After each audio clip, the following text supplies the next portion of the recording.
October ಕ್ರಾಂತಿ ಮುಗಿತು, November ಕ್ರಾಂತಿಯ ಜಪ ಈಗ ರಾಜ್ಯ ಕಾಂಗ್ರೆಸ್ನಲ್ಲಿ ಜೋರಾಗಿದೆ. ಇದೇ ವಿಚಾರಕ್ಕೆ ಸಂಬಂಧಪಟ್ಟಂತೆ ವಿಧಾನ ಪರಿಷತ್ನ ಸದಸ್ಯ ಸಿಟಿ ರವಿ ಕೂಡ ಮಾತನಾಡಿದ್ದಾರೆ. ಸಿದ್ದರಾಮಯ್ಯನವರನ್ನ ಹೈಕಮಾಂಡ್ಗೆ ಸೆಡ್ಡು ಹೊಡೆದಿದ್ದಾರೆ ಎನ್ನುವಂತಹ ವಿಚಾರವನ್ನು ಹೇಳಿದ್ದಾರೆ. ಕಾಂಗ್ರೆಸ್ ಹೈಕಮಾಂಡ್ ವೀಕ್ ಆಗಿದೆ, ಸಿಟಿ ರವಿ ಅವರ ಮಾತಿದೆ. ಬಿಜೆಪಿ ನಾಯಕ ಸಿಟಿ ರವಿ ಅವರು ಕಾಂಗ್ರೆಸ್ ಮನೆಯ ಬೆಳವಣಿಗೆಗಳಿಗೆ ವ್ಯಂಗ್ಯವಾಡಿದ ರೀತಿ.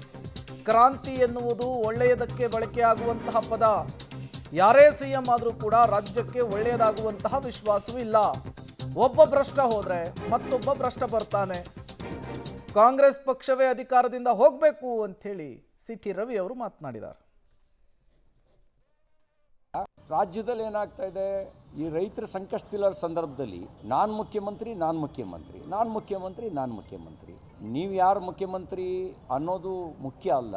ಜನ ನಿಮ್ಗೆ ಅಧಿಕಾರ ಕೊಟ್ಟಿದ್ದಾರೆ. ನೀವು ರೈತರ ಸಂಕಷ್ಟಕ್ಕೆ, ಜನರ ಸಂಕಷ್ಟಕ್ಕೆ ಸ್ಪಂದಿಸಿ, ಅವರ ಕಷ್ಟದ ನೆರವಿಗೆ ಬನ್ನಿ. ಇದು ನಾನು ಮುಖ್ಯಮಂತ್ರಿ ಅನ್ನೋ ಕಾಲನ ಇದು? ಏನಾಗಿದೆ ನಿಮಗೆ? 2.5 ವರ್ಷ ನಾನೇ ಮುಖ್ಯಮಂತ್ರಿ. ಅರೆ 5 ವರ್ಷ ನಿಮ್ಮ ಪಕ್ಷಕ್ಕೆ ಅಧಿಕಾರ ಕೊಟ್ಟಿದ್ದಾರೆ, ನೀವು ಮಾಡ್ತಿರೋದೇನು? ಭ್ರಷ್ಟಾಚಾರ ಮಾಡೋಕ್ಕೆ ನಿಮ್ಗೆ ಅಧಿಕಾರ ಕೊಟ್ಟಿದ್ದು? ಗುತ್ತಿಗೆದಾರರ ಪತ್ರ ಬರೆದಿದ್ದಾರಲ್ಲ, ಓದಿ ನಿಮಗೆ ನಾಚಿಕೆ ಆಗಲಿಲ್ವಾ? ಇವತ್ತಿನ ಪರಿಸ್ಥಿತಿಯನ್ನು ನೋಡಿದಾಗ ಮುಖ್ಯಮಂತ್ರಿ ಬದಲಾವಣೆಯಿಂದ ಪರಿಸ್ಥಿತಿ ಸುಧಾರಿಸೋದಿಲ್ಲ, ಸರ್ಕಾರವೇ ಬದಲಾಗಬೇಕು. ಸರ್ಕಾರವೇ ಬದಲಾದರೆ ಮಾತ್ರ ಪರಿಸ್ಥಿತಿ ಸುಧಾರಿಸುತ್ತೆ. ಅವನು ಬಂದರೂ ಭ್ರಷ್ಟಾಚಾರ ಮಾಡ್ತಾರೆ.